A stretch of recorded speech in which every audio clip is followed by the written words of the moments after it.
Yo, what is going on, guys? DJ Hess here, CollectiveKicks.com. Wanted to bring you guys this week's Top 5 Tuesday video on a subject that I thought a lot of you guys would be able to relate to, and maybe you guys find a little bit insightful, because I get asked the question all the time, what size sneakers should I be buying for X, Y, or Z pair of sneakers on the market? So hopefully these tips will help you guys in determining what size sneakers you should be buying for your feet. And I know this is going to be taking it back to basics for some people, but again, hopefully it is informative. Also, I'm way too close to you guys out there right now. This is like uncomfortably close. I feel like this is intimately close for what we're used to. I have cologne on. It's a nice one my wife got me recently. But if you guys like the more close look with a little bokeh like blurred effect in the backdrop, I don't know, leave a comment, let me know if you guys like this a little closer or a little further back. Whatever it might be, I really want to hear you guys' feedback every time I do these Top 5 Tuesday videos. I'm trying to mix it up, different camera lens that I have on this one versus the previous videos, and different angles and different backdrops. Feedback is much appreciated. Leave them in the comment section. So let's go ahead and get into the top 5 tips that I think you guys need on determining what size sneaker you need to buy. All right, guys, so the first tip that I have for you guys is definitely an important one, and one that I didn't even follow for the longest time, up until this video actually, which is to measure your feet. Definitely important to have some sort of form of measuring for your foot to know what size you should actually be rocking. They have little devices like this out there on Amazon. I will link it in the description. I think I paid like 10 bucks for this. It is a foot measure, and then it does also measure the width of your feet right there. So it does width right down here, and then it does a length down over here, and it does kids, women's, and men's as well. So this is definitely a really cool device. They have a more expensive one that's like $65. It's called a Brannock device or something like that, or you know, the metal one that you step on at the doctor's office and they measure your feet and width. So a couple of different things to consider about your feet is the length of your foot, the width of your foot, the instep of your foot, and also the arc of your foot.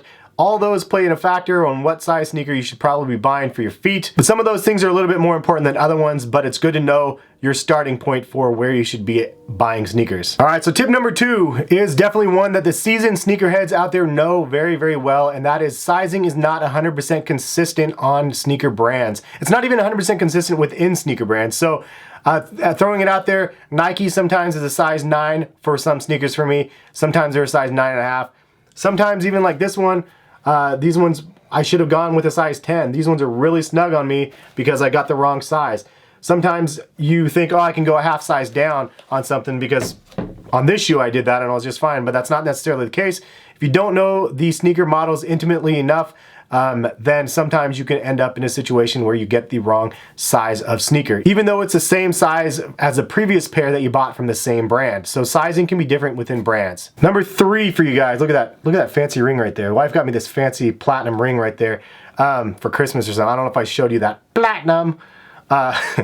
Anyway, number 3 is there's definitely some considerations that you need to keep in mind when you are picking out your pair of sneakers and what you're going to be using them for. So if you are doing hiking or whatever, chances are you're not going to wear ankle socks and hiking boots and those Yeezy boots that the season 3s that nobody bought for $625 or $645. You're probably going to wear thick wool socks or something like that in those shoes, which means that they're going to fit bigger. If you're going to be wearing the sneakers for running, chances are you're going to have thinner running socks than you're going to have like basketball socks, which are a little bit thicker than running socks typically. So depending on that, the size that you might get for a running sneaker might be actually a little bit different than what you get for a basketball sneaker. And if you're going to get a running sneaker and you want it to fit more snug, then more relaxed, then there's those considerations as well. So it's really depending on the fit that you are wanting for the shoe, if you're looking for a relaxed fit or a snug fit, and the type of socks that you guys are going to be wearing with those shoes. So another one of the considerations is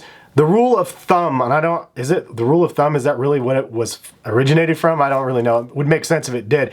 But that being, you want a thumb's width at the end of your shoe right down here. So if my foot ends like right here, I want to be able to have a thumb's width at the end of the shoe of extra little wiggle room for my toes or whatever, a little you like that little twinkle toes move? So yeah, you want to have like 1 thumb's width at the end of the shoe for extra space for your foot. When you measure your foot, you might actually end up being a size 9 or so, and I measured my feet in a couple different methods here. If you guys want to see a separate video on how to measure your feet, just leave a comment, let me know, and I'll totally like do that. So when you look on one of the devices, you might show up as a size 8 or size 9 on the end of here, but then when you actually consider it and you give yourself a little bit of extra room at the end of it, you're actually a little bit bigger than whatever your actual foot size shows from when you size your shoe. So if you show that you're a size 9, that doesn't mean buy everything size 9 online. You still have to consider an extra little wiggle room for your thumb's width for that rule of thumb at the end of the shoe. So I think that's probably the most confusing part for me. At the end of the day, we all kind of have an idea of what size shoe we should be. As long as it's more room in the shoe than less room, it's less of a problem than when it's like really, really snug and you're getting those hammer toes at the end of your, of the toe box. That's not very fun at all. So number 4 tip for you guys is that all feet are not created equal. I thought they were actually all equal. I thought I had completely equal feet. I thought my left foot was the same as my right foot. I didn't realize that there could be variations in the size and the shape of the feet. I just assumed they were all right. But that's not the case. I guarantee you, if you guys measure your feet, you're gonna see that one's bigger than the other, one's longer than the other one, one's wider than the other one has a different arc than the other foot. So there's lots of different variations between the 2 feet. But the reason why this is a tip is because you wanna measure both feet, and then whichever one is the longest is the one that you obviously wanna use as your starting point for what size sneakers you should be buying. If you start it from the smaller one, then you're gonna have a hammer toe on the other shoe because it's gonna be too small for your feet. So definitely something to consider is measuring both feet and knowing that your feet are not equal in size. As much as we would love to see the equality in our feet, they're not equal. So definitely measure them. So my 5th tip and my final tip for you guys is to ask around and see what other people are saying about those sneakers. In particular, if you're looking at a pair of Yeezys and you don't know, you've never tried them on, ask people how they fit. So maybe go to Instagram and search the hashtag like Turtle Dove or Yeezy 350 or whatever, and then ask in the comment section, how do these fit? Do they fit true to size? Do they fit big? Do they run small? Whatever it might be.